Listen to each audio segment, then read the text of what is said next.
ఓం సాయిరామ్. ఈరోజు సాయి స్ఫూర్తిలో దైవం పట్ల విశ్వాస రాహిత్యం తొలగించేది దైవమే. కొంతమంది అంటూ ఉంటారు, నేనేమీ తప్పులు చేయలేదు కదా, నాకు దేవుడితో పనేంటి అని. ఆ తర్వాత వారి తప్పు తెలుసుకుని, బాబా నా తప్పులు క్షమించు అని ఒప్పుకుంటారు. అది ఎలాగో చూద్దామా? పూర్వజన్మల కర్మ ఫలితంగా మనిషికి ప్రస్తుత జన్మ లభిస్తుంది. చెడు పనుల వలన పాపము, మంచి పనుల వలన పుణ్యము లభిస్తాయి.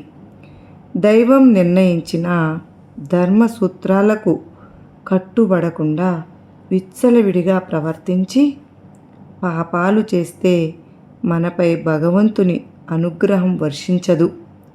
పాపకార్యాలకు కారణమైన అజ్ఞానాన్ని తొలగించుకుని చేసిన పాపాలకు పరితాపంతో పశ్చాత్తాపపడి క్షమించమని ప్రార్థిస్తే దైవం తన సన్నిధికి చేర్చుకుంటాడు.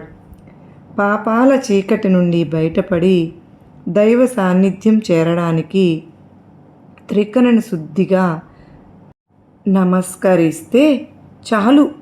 కానీ కొందరు అహంకారంతో తాము తప్పులు చేయలేదు కనుక భగవంతుని సహాయం తమకు అవసరం లేదని వాదిస్తూ ఉంటారు. చీకటిలోనే జీవించాలనుకునే వారిని దైవమైనా ఎలా ఉద్ధరిస్తారు?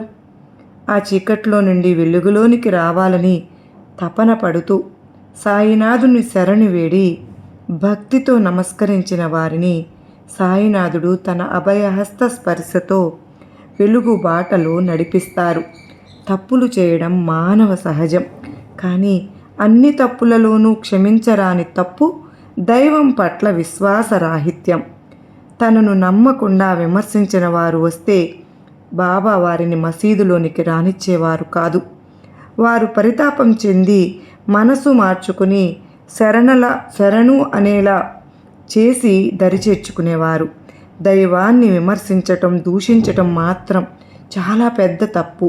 సత్యస్వరూపుడైన దైవాన్ని నిందించటం మానవత్వానికే కళంకం. భక్తితో చేతులెత్తి మ్రొక్కితే మంచిదే, ఇష్టం లేకపోతే మిన్నకుండాలే కానీ మాట మీరకూడదు. మనందరము కూడా సాయినాథుని మీద భక్తి ప్రేమలను పెంచుకుందాం. సర్వే జనా సుఖినో భవంతు.